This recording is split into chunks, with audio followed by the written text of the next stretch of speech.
Let's go, let's go, let's go. Big Stuff Session 3, how y'all feel?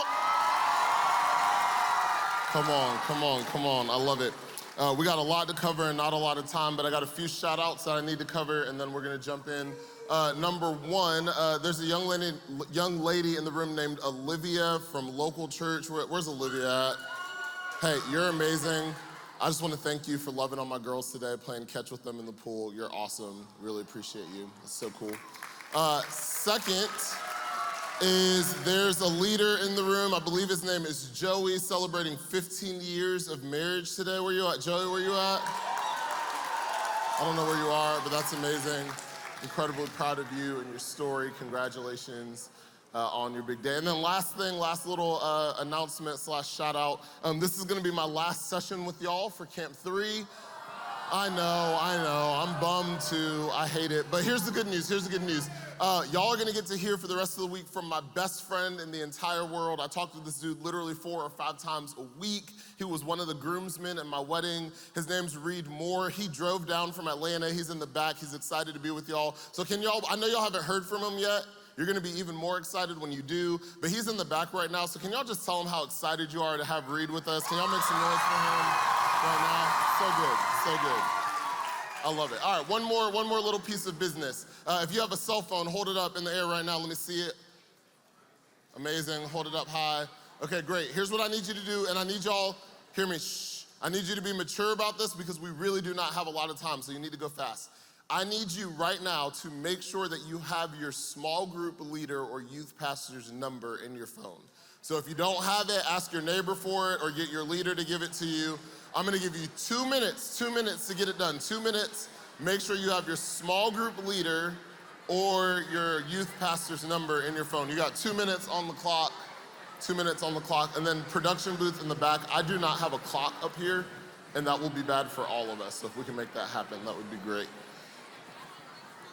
2 minutes on the clock, get your leader's number.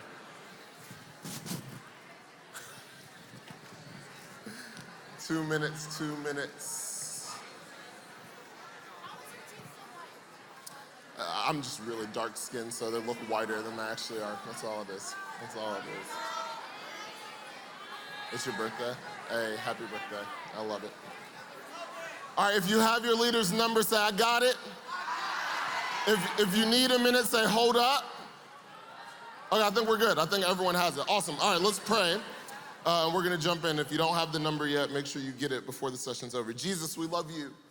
And we're so incredibly grateful for the 2 sessions that we've had together so far. Thank you for the weather and for the beach and for the pools and for the fun. Thank you for your word and for the way that it's spoken to us. Thank you for the friendships that are already being built, the relationships that are already being built. Thank you for us being able to worship freely who you are in this space. I pray, God, that you would continue to do the work that you've already started in us, that you would speak to us now, that we would hear from you. We need you and we love you. And we pray all these things in your name. Amen. Okay, all right, I like that. So we've already covered a couple of things. Session 1, we talked about the fact that we weren't gonna jump into the introductions from Jesus. We're gonna first look at an invitation from Jesus, and the invitation from Jesus was for us to come and see for ourselves, for us to build a personal relationship with Jesus, to check him out this week and to spend some time with him this week. That's how we started off camp. And then this morning we said we'd begin looking at the I am statements of Jesus. And this morning we looked at the I am statement that I am the bread of life. And the big idea from this morning was simply this, that ultimate satisfaction is found in Jesus, that if you're looking for hope or joy or peace or belonging or acceptance or connection with God, that the way that you find those things are not in the things of this world, are not in temporary things that satisfy for a moment, but the way that you find those things are by coming to the person of Jesus. And so tonight we're gonna look at the second I am statement that Jesus makes in the Gospel of John. But before we get there, I have a question for you. Has anyone been camping in the room? Anyone been camping? Okay, awesome, that's great. Y'all are weird. I've been camping one time in my life, and it was my first and last time, one of the worst experiences of my whole entire life. It was my junior year of high school, and complicated story, but I have a brother who's the same age as me. I was adopted into his family, so I have a brother named Ryan. He was a junior at the time as well. We have a younger brother named Drew. He was a freshman in high school. And then our best friend, Nikhil, at the time was a senior in high school. So the four of us all decided that we're gonna go on a camping trip at the beginning of summer. And so we've been thinking about the trip all year long. We've been ramping up, prepping, getting excited for the trip. We started packing up all the things that you need, sleeping bags, tents, fishing poles, granola bars, like all the things that you need to go camping. And I was a little bit of a hoodlum, and so we're prepping for the camp and we're packing up all the stuff, and I decide, hey, you know what would make this camping trip a lot more fun? Would be some guns. And so I brought some guns with me on the trip. Okay, now some of y'all are like, did you bring real guns? I could have, because I'm a thug, but I didn't. I brought airsoft guns, right? So I grabbed a couple airsoft guns, but I didn't grab like the little like pew pew, like mine were like AK-47 over the shoulder, like brrr, like airsoft guns, And so I grabbed a couple of those and I packed them up. And my brother, Ryan, who's the same age as me, he's extremely competitive, so he sees me with the airsoft guns and he's like, no, bro, ain't no way you're gonna have two and we're gonna have none. So he drives to Walmart and takes Nikhil and Drew with him, and they come back with a whole brigade of airsoft guns as well. And so now you have me, my two brothers, and Nikhil with a bunch of airsoft guns about to go on a camping trip. Well, Nikhil feels left out, and so he runs home and he grabs a machete that's about this big and he brings it with him. Why Nikhil has a machete, I do not know, but he got it and he brought it with him. And so my little brother, being the little brother, goes to the shed and he grabs like an axe, and I'm like, bro, that's not like hardcore, but that's fine. So he gets the axe and he brings it with him as well. Okay, so I need to set the scene for you and just understand what's happening here. You have three black guys and an Indian guy with guns, a machete, and an axe going camping in the North Georgia woods. This is a bad decision. We get in the car, we start driving, we get up to the campsite. My brothers told us that we were going to be backwoods camping. I'm thinking like shirts off, like killing animals with our bare hands, wiping blood of bears on my face. Like, this is the kind of camping that's supposed to be happening. And so we get to the campsite, we get everything set up, and we decide that we're gonna go for a hike. Now, while we're packing and setting everything up, getting everything prepared, my little brother has an axe and he's just throwing it at a little tree trying to get it stuck, and he eventually gets it stuck. So once he gets it stuck, we pack everything up and we go for a hike. And of course, when you go for a hike, you need granola bars and water and your book bags and your airsoft guns and your machete. So we take all that with us and we go for the hike. So we're walking through the trail, we're having a good time, and as we're walking through, there's this like clearing in the woods. And it's like the perfect scene for Call of Duty in real life, right? And so we see it and we're like, this is amazing, let's split up into teams. So me and Ryan go on one team and Drew and Nikhil go on another team, and we're hiding out behind the trees and in the clearing and we're shooting at each other, and it's amazing. And as we're having this war, we all of a sudden hear this scream, ah! And I'm like, Drew, are you okay? He's like, I'm good. I'm like, Ryan, are you good? He's like, I'm good. Nikhil, are you good? He's like, I'm good. Well, I'm good, so what just happened? And it's in that moment that we realize that there's a mom and her about 6 or 7-year-old little boy walking down the trail, and we had shot the kid in the head with the airsoft gun. Right. Now, fortunately, the mom was like cool. She was like, hey, boys will be boys. And she just kind of kept going on about her way, and it was all good. And so she disappears, and we're like, okay, maybe we should stop with the airsoft gun. So we pack everything back up, and we continue down the trail, and we get to this kind of fork in the road. And when we get to the fork in the road, there's this massive log, like right in front of us. And my brother, Ryan, does CrossFit, and he picks up this log and he puts it over his shoulders and he goes, this is gonna be our firewood. And so he's carrying this massive log on his shoulders. We're at a fork in the road. We don't know which way to go. We decide to go left. Everyone knows right is always right, but we go left.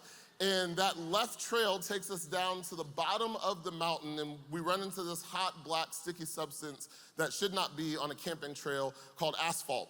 And that's when we realize that we are now at the entrance of the park, and we have about a 3-mile hike uphill in 90-degree Georgia summer weather back up to our campsite. And so we're walking up this hill, we are sweating our lives away. Ryan refuses to drop the log, and we get up to the top, and when we get up there, we were like blown away because some friends of ours that we didn't know were gonna be camping with us actually met us up at the top of the mountain. You may actually have heard of them. They're called the police. And so they're waiting for us. They immediately grab us, they put us in the handcuffs, they sit us on the curb, and they inform us that the tree that my little brother had been throwing the axe in to get stuck was a baby dogwood tree. It's an endangered tree in Georgia. That we're not backwoods camping, we're at a protected state park, that the mom, whose little boy was shot in the head, called the police, and they had been looking for us in the woods for hours and thought we were fugitives on the run. And not only that, Nikhil, the whole walk, had been cutting everything down with machetes, and so there was a machete trail the whole way to find us. And so here we are, sitting on the curb, and as we're sitting on the curb in handcuffs, I look at my little brother, Drew, and I can see tears welling up in his eyes, and he just loses it. He just starts crying. And then Ryan sees him crying, and Ryan starts crying. And then Nikhil sees Ryan crying, and Nikhil starts crying. And I see all of them crying, and I'm like, thug life, I didn't choose it, it chose me. Like, I'm straight, I've been to jail before. That's not true. I started crying too. And so here we are, all on the curb, bawling our eyes out. Now here's the deal. I was bawling partially because I was scared, but mostly because I knew what my dad said. My dad told my brothers and I that if we ever found ourselves in a situation like that he wasn't coming to get us. We were spending the weekend in jail, and we were going to have to deal with the repercussions. And so I get these handcuffs on me, and immediately I'm embarrassed because I'm thinking about the call that we're gonna have to make, and I'm like, our parents are gonna kill us. They're gonna think we're idiots. They'll never trust us again. I feel hopeless. There's nothing that I can do to get out of this situation. I can't rewind and go backwards. There's nothing I can do to fix it. I just feel stuck. And I'm in this moment where it feels like there's nothing that I can do to fix it. And if my parents find out, they are going to kill me. And it just felt dark. Thought about that story as I prepared for tonight because I want to talk about tonight a set of handcuffs that a lot of you in the room are wearing that cause you to feel those exact same things. The handcuffs I want to talk to you tonight about are around one word, and it's this word right here. It's shame. Shame.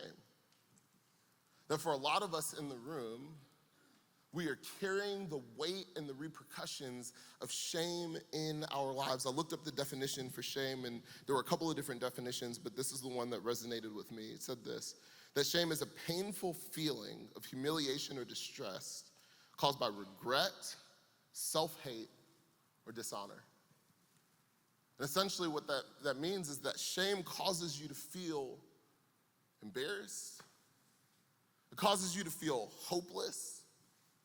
It causes you to feel stuck, like there's nothing that I can do to change this situation. There's nothing that I can do to fix it. And worse, if anyone finds out about this, if anyone knew this part of my story, if anyone knew this part of my past, if anyone knew this secret that I was keeping, then they would think less of me. They would judge me.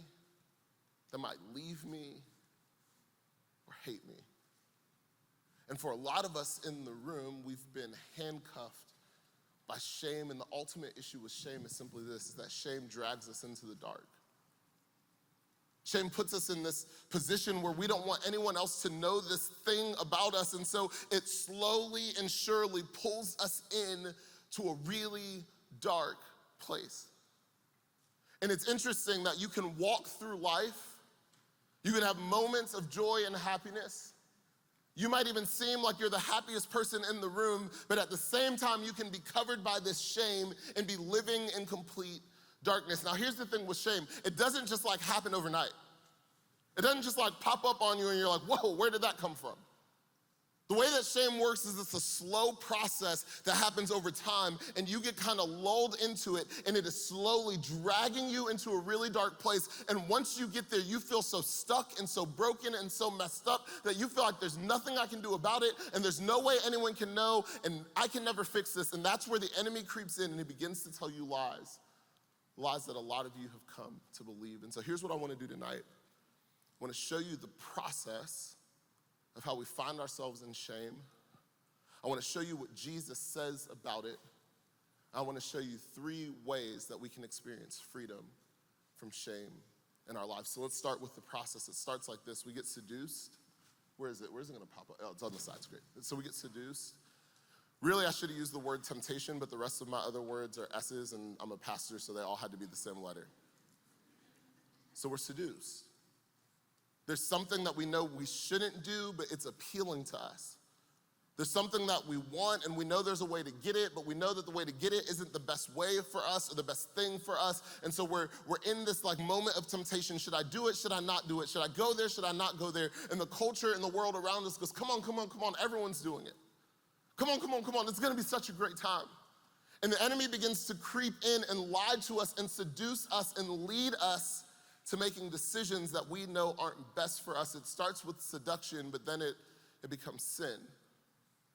And sin is this churchy word that we use, but all it simply means is it means missing the mark. It means that God has a standard for us, and his standard for us is always for our best, and that we all fall short of that standard. We all miss the mark that God has for us when we make decisions that we know are not best for us or decisions that we know are not God's best for us. And so there's something that we feel compelled to do or tempted to do. We give into that temptation and then we sin. And now that we've sinned, it gets even worse than that because we don't want anyone to know that we've done this. We don't want anyone to think less of us or judge us. And so that sin then becomes a secret that we keep from everyone. And the problem with secret sin is this, is that what you don't show always grows. What you hide in the dark doesn't go away, it just gets bigger, and that sin continues to grow in the dark as it becomes a secret, and the heavier it gets, the weightier it gets, the more that it grows, it becomes not just a secret, but now shame. And now you're in this position where you're ashamed of what you've done, you're ashamed of who you are, you feel broken, and it feels like nothing can change, and it is completely dark.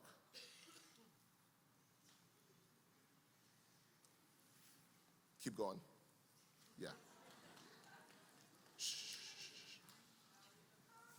And y'all, be mature, be mature. I know, I disappeared. Chill, okay. I got it. All right, shh. Lean in, lean in, lean in, lean in. For a lot of us, this is how we are living right now. And for some of you, it started with a lie. There was something that you wanted to do and you knew you shouldn't necessarily do it, but you knew if you just told this lie, then you could get away with it. You could go to that party, you could sneak out, you could hang out with that person, you could get away with the thing that you did that you didn't want your friend to know that you did. And so you were tempted to tell this lie and you gave in and told the lie, and now it's become a sin. And to cover up the lie that you've told, you now have to tell a series of lies to cover up that lie. And so now it's become a secret. And now that secret has grown over time and it's been covered up with so many other lies that now you feel shame. And the enemy creeps into that space and he goes, oh, you didn't just tell a lie, you're a liar. And no one will ever trust you. And no one will ever believe you. And no one could ever love you because you're a liar and you're unworthy of being loved. And you find yourself in the dark. For some of you, you've experienced this cycle when it comes to sex. You're in a relationship with someone and you have feelings for each other and you're looking at all of your friends around you and everyone's going further than you guys have gone. And so this temptation is there to keep up. This temptation is there to show your love for each other. This temptation is there to go further than you know you should go. And you give into that seduction and now it becomes sin. You've done something that you knew wasn't best for you and you knew it wasn't God's best for you. And now that you've done it, you may not keep it a secret from your friends, but you've kept it a secret from your parents, and you've kept it a secret from your small group leader, and you've kept it a secret from your student pastor, because you think if they ever found this out about me, they would think less of me. If they ever found this out about me, they wouldn't think I'm the good Christian kid that everyone thinks that I am. If my parents found this out about me, my dad would kill me, and so I have to keep it a secret. But now you're covered in this shame that says, well, no one could ever know the real you. And no one would ever think highly of you again. And look at how broken you are and how messed up you are, and you'll never be able to get your virginity back. And he's gonna leave you or she's gonna leave you, and now you are bound up in this shame and you are carrying this thing in the dark that nobody knows about. For some of you, you've experienced this with a substance. For some of you, you've experienced this with pornography. For some of you, you've experienced this in a different way. It wasn't that you were seduced into something, it was that someone took advantage of you, and someone has done some things or said some things to you, And it wasn't that you sinned, it's that they sinned against you. But then as soon as they've sinned against you, you now feel like you can't tell anyone about it because no one's gonna believe you, or it's gonna cause all this chaos, or it's gonna cause stress in your family. And so you've kept it a secret.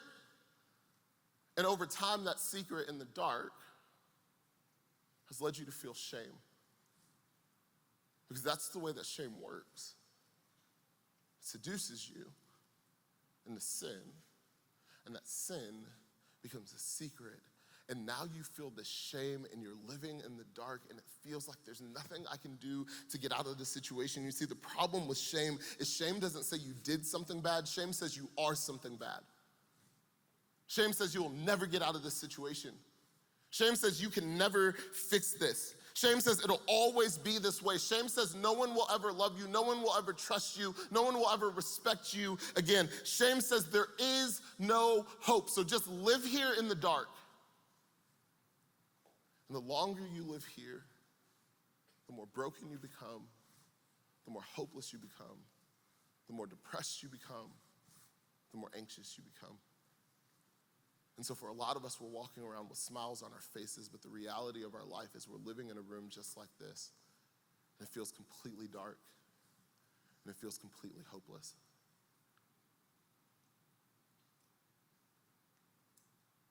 But there's good news. And the good news for you and me tonight is found in the second I am statement that we see from Jesus in John chapter 8. That as he looks on his people who are living in the dark, who are broken by their sin and their shame, he makes this statement and says it doesn't have to be that way. John chapter 8, verse 12 says this: I am the light of the world. Whoever follows me will never walk in darkness, but will have the light of life. Jesus says, I am the light of the world. And if you will follow me, if you will walk with me, if you will trust me, if you will believe in me, then you can walk in the light of life and you don't have to live in the dark anymore. Your sin and your secrets and your shame no longer have to own you or control you or drag you into dark places. You can experience freedom and you can live in the light. Now, if you're anything like me, you hear that and you go, yeah, Jesus, that sounds good. But you don't know my story. You don't know what I've done. You don't know where I've been. You don't know the things that have been said to me or done. Like Jesus, that sounds good. Like you're the light of the world. Sounds amazing. But what does that look like? What does it mean for me to actually be free from my shame? How do I get out of this darkness? Well, to explain what it looks like to experience the light of Jesus in your life, what I actually want to do is go backwards to the story that we see in Scripture right before Jesus makes this I am statement. To John chapter 8, verses 1 through 11. And it's the story of a woman who experiences shame at the highest level. Her sin has now been found out. It's no longer a secret. Her life is on the line. But yet in this moment, she experiences three things that light does in her life through Jesus that allows her to be free. So we're going to read her story. We're going to look at three things that light does to lead you to freedom. At dawn, he appeared again in the temple court, speaking of Jesus, where all of the people gathered around him and sat down to teach them. The teachers of the law and the Pharisees brought a woman caught in adultery. They made her stand before the group and said to Jesus, "Teacher, this woman has been caught in the act of adultery. The law of Moses commands that we stone such women. So what do you say?" They were using this question as a trap in order to have a basis of accusing him. But Jesus bent down and he started to write on the ground with his finger. When they kept on questioning him, he straightened up and he said to them, let any one of you who is without sin throw the first stone at her. And then again, he stooped down and wrote in the ground. At this, those who heard began to go away one at a time, the older ones first, until only Jesus was left standing with the woman. Jesus straightened up and asked her, "Woman, where are they? Has no one condemned you?" "No one, sir," she said. "Then neither do I condemn you," Jesus declared. "Go now and leave your life of sin. So Jesus is teaching this crowd of people. And as he's teaching, these religious leaders show up and they drag in front of him this woman who's been caught in the act of adultery. Now they bring this woman not because they're concerned about this woman, they bring this woman because they want to trap Jesus. They know that the people of Israel are under Roman rule, and so they have no rights to capital punishment. They cannot actually deal with any sort of crime. They have to take it to Rome to deal with the crime. And so they know if Jesus follows the law of Moses and has her stoned, because in Leviticus it says that if a man or woman are caught in adultery, that they should be stoned to death. If they know that he actually follows through with this Levitical law, then he would be breaking Rome's law and he would be in trouble with Rome. But if he doesn't have her stoned to death, then now he breaks the law of Moses and he's in trouble with the Jewish leaders. And so they bring this woman who in front of him to trap him and put him in this situation where now he has to choose, do I break Rome's law or do I break the Mosaic law? Do I break God's rule or do I break the Roman rule? And it seems like the perfect trap. This woman has clearly broken the law. She's been caught red-handed in the middle of the act. The law is clear on what's supposed to be done. So Jesus, what do you say? And masterfully, Jesus responds by getting down on his hands and knees, and he begins to write in the dirt. Now, what he wrote, we don't know. Scholars have debated this for years. Some scholars say that he actually wrote down the rest of that Levitical law that would say that the man would have to be stoned as well, as if to say, hey, this is like a moot point. You only brought the woman, you didn't bring the man, so you didn't even really fulfill the law. Get out of my face. Could have been that. Some other scholars say that maybe he was writing down the names of all of the men who came to accuse her with a little hyphen next to them and the sins that they've committed. Could have been that, but we don't know. What we do know is whatever it is that he wrote caused all of the men, including starting from the oldest down to the youngest, to walk away one at a time. When Jesus says, let he who has no sin throw the first stone, they all start leaving. Because they realize their own brokenness. They realize that Jesus isn't gonna give in to their trap. They realize that this is not going to work. And now Jesus is left with this woman who's been caught in the act of her sin. And they enter into a conversation. And there's three things that take her from shame to freedom. Now, before we talk about what those three things are, I need you to understand the weight of the shame that she was feeling in this moment. If you've been around church, you may have heard this story before, and maybe you heard like the G-rated version of the story, but I need you to understand what's actually happening here. She was caught red-handed in the middle of the act of adultery. So she would have been dragged in front of this crowd of people, and she would have been completely naked. She's covering herself up. She's probably weeping at the sight of these men, knowing that they're about to stone her to death. This is the most shameful moment of her entire life. And she feels all the things that we would feel when we experience shame. She's hopeless, she's broken, she feels like there's nothing that she could do to fix this. She wishes that she could rewind the clock and do some things differently, but now she's stuck in a situation and her life is on the line and everything seems dark. Until Jesus starts sending these guys away and deals with her directly. Three things that happen in her story that lead her to freedom. The first is this: her sin is exposed. Her sin is exposed. This woman has been dragged out into the crowd and they have now seen her in her worst moment. Her missing the mark is on public display and everyone can see it.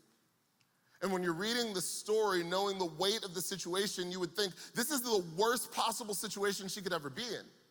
Like, this is absolutely terrible. But I would actually beg to differ. I might suggest to you tonight that this is maybe the very best place that she could ever be. Because her sin was found out, but it was found out in front of Jesus, a loving Savior who would soon go to the cross for her. Has anyone ever had food poisoning before? Random turn. I'm going somewhere. I got food poisoning probably 6 years ago. I was eating at a Mexican restaurant in Africa. Bad decision. It was a mission trip. I didn't really have a choice. And so we go to this restaurant. I eat. I go back to my room. The next morning, I feel absolutely terrible. I'm the leader of the trip, so I know I have to rally, and I'm supposed to lead the group. But I feel like I'm about to die. And so I go to the nurse and I'm like, hey, is there anything that you can do to help? And she goes, oh, just take these 2 medications and it'll make you feel better. So she gives me one medication called Imodium, the other one called Zofran. Just be mature for a moment, let me explain what they do. One keeps you from throwing up, the other one keeps you from pooping, okay? When you have food poisoning, what is the goal? To get it out of your system. There is a poison in you that is attacking your body, and your body forces you to go to the bathroom and to throw up in order to get the poison out of you. Well, the nurse gives me these 2 medications that in turn keep the poison inside of me. You cannot throw up and you cannot poop. And so for 7 days, I'm laying in my bed, and every day it's getting worse and worse and worse and worse and worse and worse and worse. And it feels like nothing is changing, it's just getting worse. I'm gonna die in Africa. Like, I'm not gonna make it out. And so on the 7th or 8th day, I decide, you know what, I'm just not gonna take this medication anymore. It's not working, so maybe I'll just try to go without it and see if my body can fight it on its own. Stop taking the medication, get through that day. By day 9, I feel completely fine. I'm 100% back to normal, and then we leave on the 10th day. So I missed the whole trip, but I got through the sickness. Why? Because I stopped taking the things that were forcing me to keep inside something that was killing me. Hear me, friends. That's the way that sin works. It's a poison that is killing you from the inside out. And the only way to get over it, the only way to deal with it, the only way to start healing from it is to get it out of your system and into the light. The longer that you hide it, the longer that you hold it in, the more it just kills you on the inside. That sin becomes a secret, that secret becomes shame, and it pulls you into the dark. So how do you nullify the power of sin? You get it out into the light. You stop hiding it. You stop covering it up. You stop keeping it in, and you bring it into the light, because here's the reality of sin. And I just need you to know this now as middle school and high school students, so you get it right now and you don't have to wait until later. The reality of sin is it will make you think that you can keep it a secret, but that is a lie. Sin doesn't hide, it doesn't disappear, it just grows up, and sin will always come out into the light. It's just a matter of how. You will either get caught or you will confess it. And the repercussions of getting caught are far worse than if you just choose, I'm gonna drag it into the light on my own. I'm not gonna let this thing have power over me. I'm not gonna let this thing become a secret that then ultimately leads to shame. No. I'm going to pull this thing into the light. And that's what happens for this woman. She doesn't confess it, she gets caught, and her sin is now in front of Jesus, but now it's out in the public, and Jesus can do something about it. And this is the first place that we see the light of Jesus begin to work in her life. Because here's the deal with the light of Jesus in your life: it will always expose your mess. That the light of Jesus will always bring your mess to the surface. It's gonna cause you to wrestle with some of the things that you've been hiding. It's gonna cause you to deal with some of the sin that you've been keeping a secret. It's gonna cause you to deal with that pet sin that you don't want anyone to know about. It's gonna cause you to deal with the conviction and the wrestling that comes with knowing, I follow Jesus, but this thing isn't right, so I gotta do something about it. The thing about the light of Jesus is that it always exposes our mess, and it's a really uncomfortable place to be, but I'm just telling y'all, it's where the healing begins.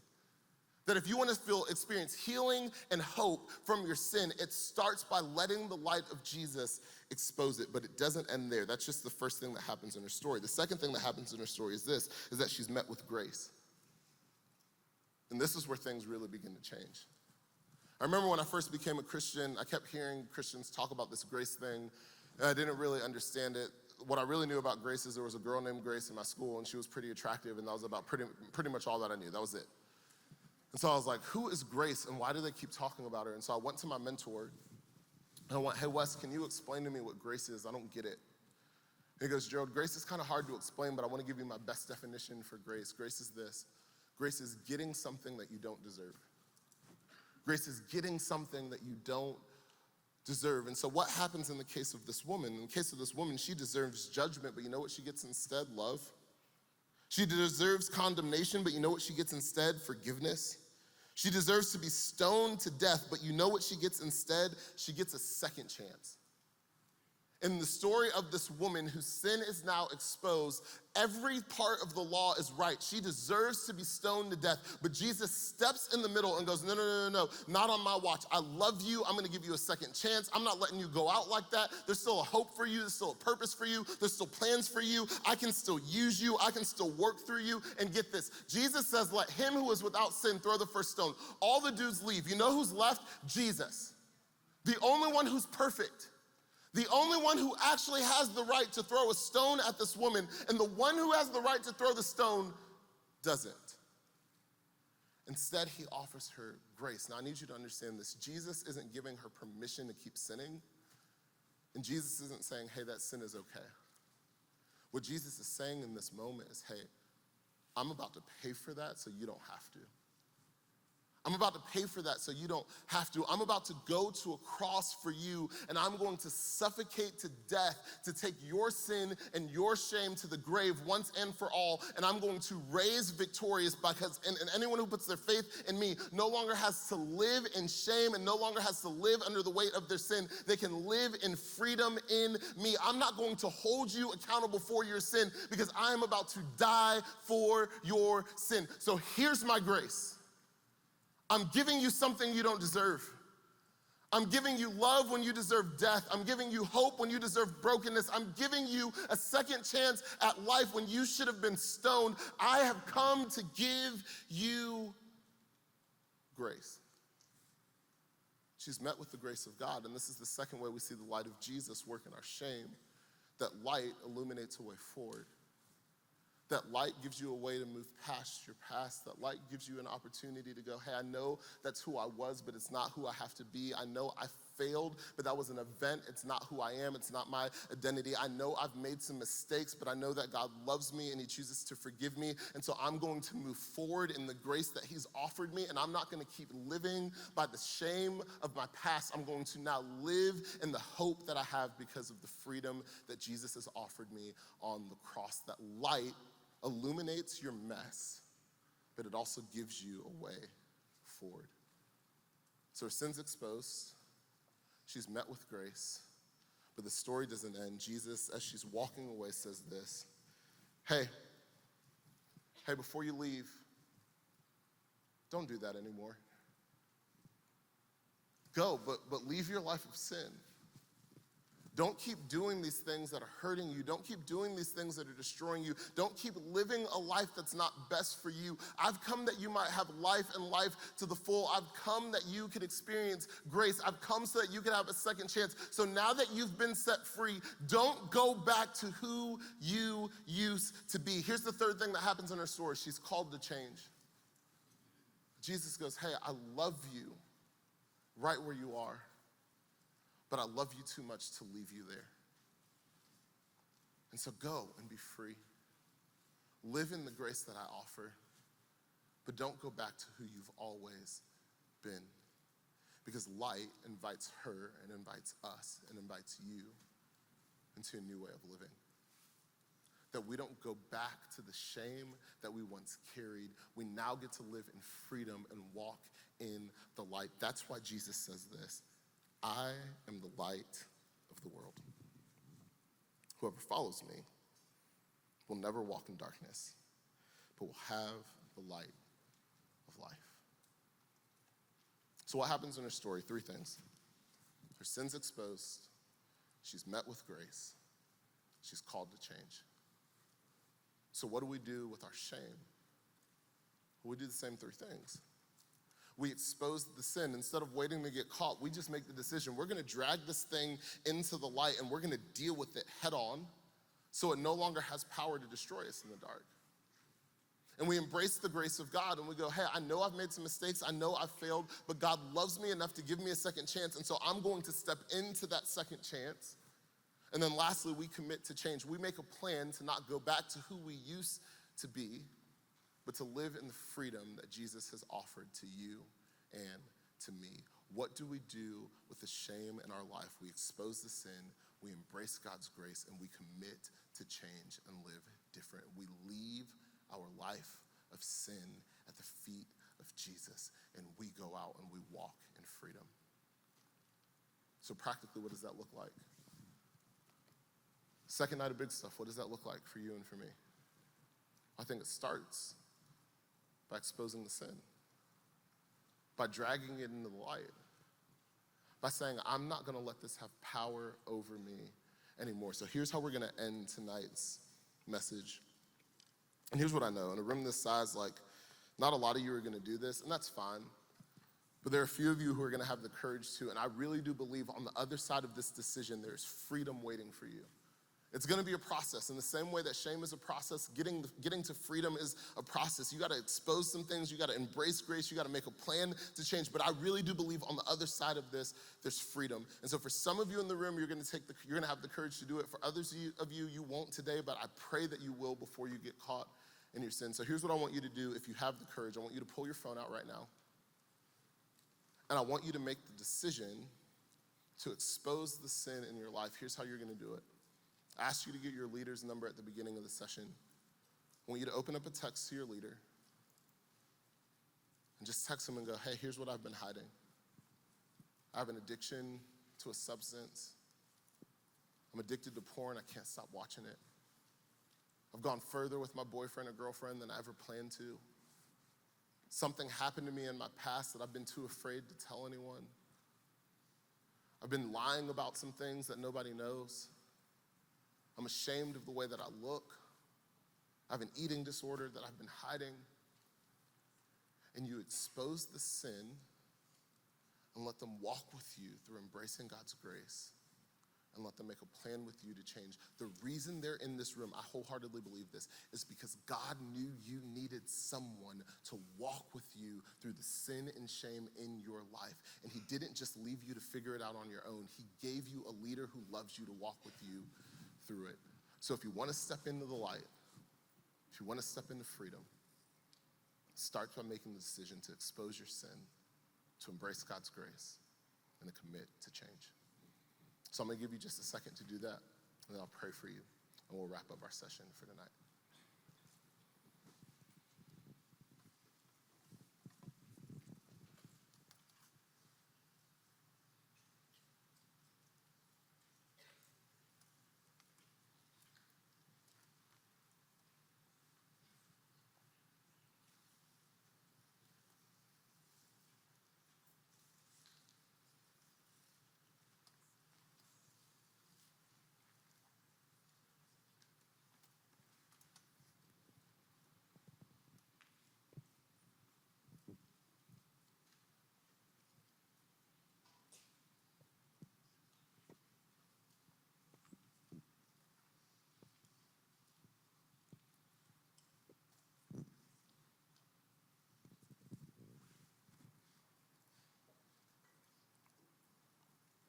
So Jesus, we love you. And we thank you that you are really and truly the light of the world. And that when we follow you, we don't have to live in darkness anymore, but that we can walk in your marvelous light. A light that lives inside of us and guides us and directs us. A light that exposes our mess so that we can actually do something with it and fix it. A light that gives us grace and offers us a way forward so we don't have to be bound by our past. And a light that leads us into a new life, a life of freedom and hope and joy and peace in you. So Father, my prayer for tonight is there are students in this room who have been handcuffed by their shame. They've been shackled down by it. They've been in bondage and living in the dark. My prayer for tonight is that they would have the courage to be open with their leaders so that they could take a step towards freedom tonight. And that as they do that, that you would meet them with your grace, that you would remind them of how loved they are, that they would understand maybe for the first time the sacrifice that you've made for them to be free. And then they would make a plan to change, to live the life that you've called us to live. None of us are perfect. We can't do this without you. But we thank you that you've given us a way forward to freedom. So help us, Jesus. We need you. We love you. We pray all these things in your name. And everyone said together real loud,